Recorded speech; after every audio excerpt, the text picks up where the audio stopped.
real life examples of some horror stories. How long you have? I mean, it's sad to say, I hate to say this, but there are so many, and it's not just so many like every once in a while. There's a lot of stories. And I think, you use the word horror. I guess it depends on if you're the person going through it or not. But I can remember quite a few, but there's one I remember that there was a husband and wife, and they had been married over 60 years, a long time, had always lived in Florida. That's where their home was. And the wife got COPD, and it got really bad. I mean, it was very, very difficult for her, and her specialist dropped out of the network, and there were no specialists that really were anywhere near the vicinity of where they were.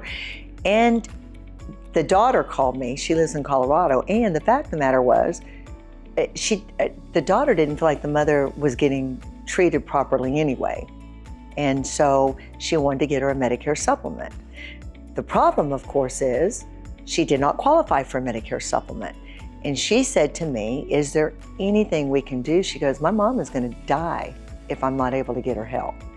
And this is not a situation that I want her to just be sitting there without being able to have a doctor being treated.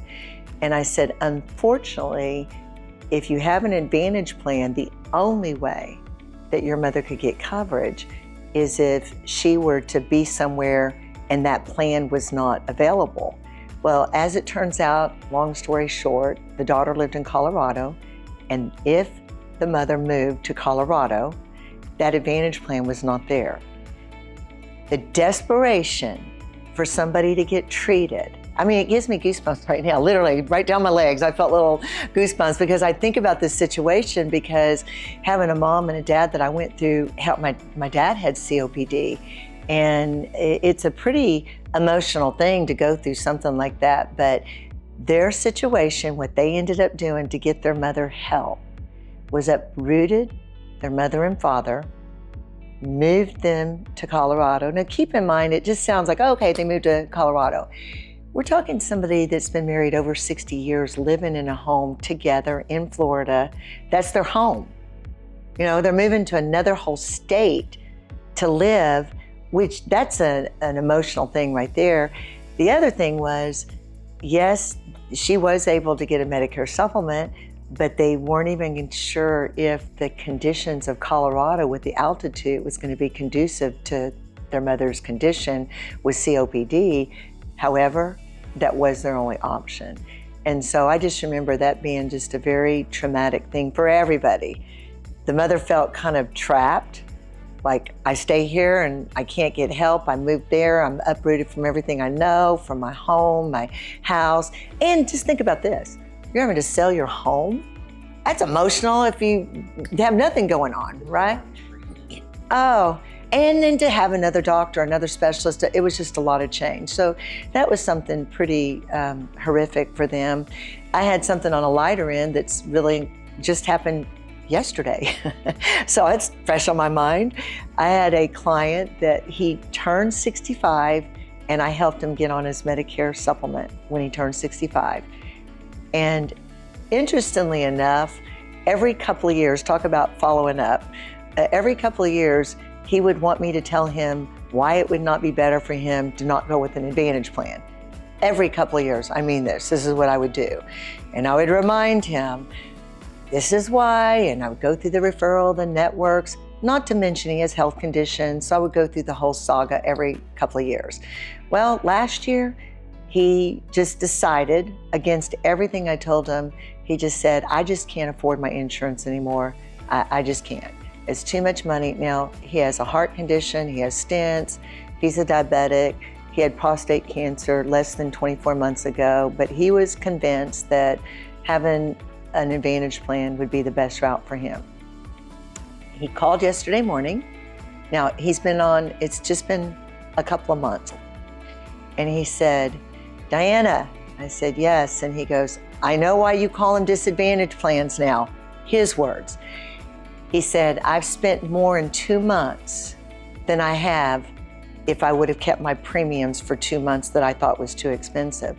Now, the grace of God for him was that there is a stipulation, if you're getting on an Advantage plan for the very first time, that you have a 12-month period to go back to your Medicare supplement you had and continue that premium. He ended up, because he wasn't even cancer-free, he couldn't qualify for anything anyway, but he ended up having a PET scan done because he had to have those for the cancer. And that's when the first realization of the 20% and what it was going to cost him. And then he had to have a little procedure done the next month. And I told him, I said, listen, here's the blessing for you. The blessing for you is that this PET scan and this little procedure wasn't next year. Because a lot of times we have people, they don't find out until after it's been a year, and now you have nowhere to go. You can't go back because you don't qualify anywhere. And he said, well, I'll gratefully go back to the premium I was paying. And he did. So, that's something people need to keep in mind, that they can get stuck in plans if health-wise they can't qualify. I can think of another one with my mother, my own mother, who's gone on to be with the Lord now. She's gone, but when she was turning 65 back in year 2000, these Advantage plans were just coming out. So nobody knew anything about them. Not even me, nobody, not even in the industry. All we knew is it's free and that they had a network of doctors. That's all we knew. My mother was still working. She worked at a dentist office and she had been there 20 years and she turned 65, and the plan that they were offering for group was an Advantage plan. At that time, way back when, it was called Secure Horizons, and it went through United Healthcare, AARP, but it was an Advantage plan. Well, because I didn't know anything, I liken that to people that are brand new into Medicare. You don't know anything. You're just doing the best you can with what you know. And my mentality at that time was, I don't know how all this is going to work, Mother, but I know one thing, you better make sure that your doctor is in the network. She saw a rheumatologist. She had rheumatoid arthritis, and she saw, remember the name still, Dr. Isaac. And just talked to somebody last week, and Dr. Isaac's still around. But anyway, Dr. Isaac was her specialist. And she said, well, Dr. Isaac's on the network. So my limited mentality of understanding Advantage plans, I said, well, even if you were on your own insurance that was a private insurance, Dr. Isaac's who you'd be using, so you're good to go, thumbs up. That was probably what a lot of you are thinking too, when you check to see if your doctor or specialist is in the network. But that's not how it worked. And that's not how it went down. And we're talking back year 2000. It's only got progressively worse since then. But what happened was my mother's RA had really taken a significant turn. Rheumatoid arthritis is stress-induced. That's one of the things. And just quite frankly, you don't have to have rheumatoid arthritis for stress to cause pain in your body. It can give you a headache. It could give you a backache. But in this case, my baby sister, who was on Medicare at 23 and had a kidney transplant, passed away very unexpectedly. And then 8 weeks to the date, my stepfather had a massive heart attack and he died. My mom lost a baby and a husband in an 8-week period. And the arthritis went crazy. And I mean, she was in excruciating pain. She had a little 5.5 ring finger and couldn't get a size 11 on. That's how inflamed her knuckles and joints were. Dr. Isaac, the wonderful doctor and specialist that she was, had recommended, and keep in mind she's in the network, that my mother get Rheumacade treatments, which was an infusion. It's very costly, and you do them like every 8 weeks. Well, this was our first introduction. Came back, it was denied. Well, we didn't know anything. I didn't know anything. We didn't know that now there's a widespread problem of denials, but we didn't know then, and so even the doctor would write the insurance company, they'd send whatever and say we're in the network, and it went back and forth, and finally I got involved and I said, listen, my mother needs treatment and you're in the network, what's the problem here? We've had like 3 denials. And they said, well, there's a clause in your exclusions. By the way, look at exclusions, guys, there's pages of them in those Advantage plans, and it says, we, the insurance company, will decide what we consider to be medically necessary. And unless it was life-threatening, which my mother was not going to die, She may not have a quality of life. She may not be able to live and function with ease or without pain, but it wasn't going to kill her per se right then. It wasn't life-threatening. So they continued to deny it. My mother had to retire in order to get a Medicare supplement. And just FYI, she suffered that whole time up until she retired, and we tried to figure this out. And I do mean suffered emotionally from the loss of a daughter and a husband, mentally and physically because of what was going on. When we got her on her Medicare supplement, 2 weeks after we got her on, she started those infusions. She did them for the next 6 to 8 years, every 8 weeks. I would say she needed it. So that is a story that I can personally relate to. Let's see, some other stories. We have, I had somebody that, this is terrible.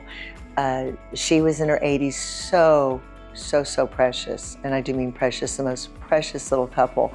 I fall in love with my clients, especially over a course of years. You just know them. And when I say precious, I mean the voice was sweet, she was sweet, and she had health conditions, but her husband really had some health conditions now that was at just the brink of the end, and she needed help. He had dementia, he had heart issues, he was a diabetic, he had a lot of things going on. And it became beyond what she could handle.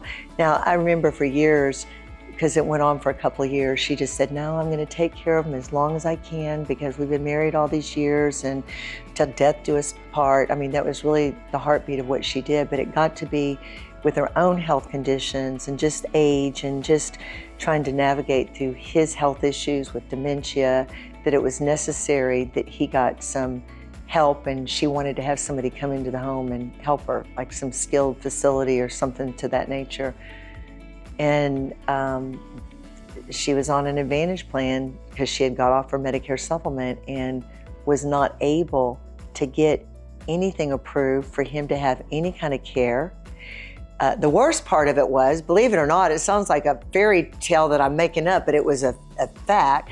The worst part is in the early part when she was trying to get the referrals, her doctor had gone on vacation and there was no other doctor for her to be able to get the referral from. So first she has to wait for him to get back, and then she just can't get the referral. But the point I'm making is that when people are in situations like that, they end up in a situation where they die because they can't get the help that they need. And it's really, really sad. And when I say that I was on the phone with her and she was crying, you know, it's a real thing. And so when things like this, you don't ever anticipate ever, and we don't ever want to think that anything like that would ever happen. But I see it happen all the time, where one spouse is taking care of the other spouse and it gets to the point it's too much. That's not when you want to be begging to have help. So those are a few of the stories that I can share. There's many, many more, but that's a pretty good start. You know, I think the mindset when you get on Medicare and you're healthy, as we all want to think, we're going to be healthy forever. And our prayer is you are. But again, I shared earlier, end of last year, I had a left kidney and adrenal gland removed, and I'm doing awesome. I'm cancer-free, but I would have never dreamed that can happen to me. But what I'm seeing more and more, and I was just talking to my husband about this yesterday, that I have these clients and we have formed relationships with them and we're checking on them every 3 or 4 years. And now more than ever, I don't know what the situation is about this, but it seems like this last year, I'm calling people, and a spouse is, just yesterday I was talking to somebody and I remember talking to her on just a regular basis, and now she's full-blown dementia and and it's progressively getting worse. And it's hard for me even, because I remember how they were and I remember all the conversations we had. And now I'm talking to the husband and without the wife's there. They'll always have the wife in the room, but there's like no correspondence, no connection. They don't remember me.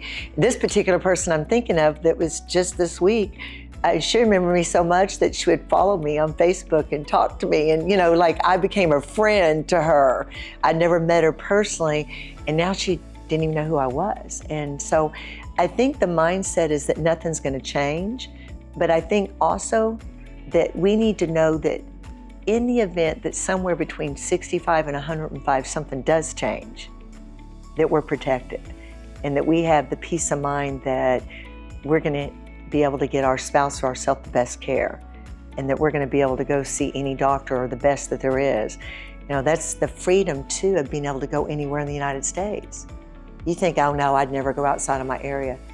Let me tell you, from somebody who had a kidney removed last year, I would have flew to Mount Everest if I had to, if there was somebody that could do what I needed. And I'm just saying, when that is a situation we're up against, we want to know that we're protected. And the only way we could be protected is to have, I would much rather you have something and never need it than need it and not have it. Because if you don't have it, that's when you're really going to have all the emotional, the financial, the mental repercussions that come with not taking care of yourself on the front end before you need it on the back end.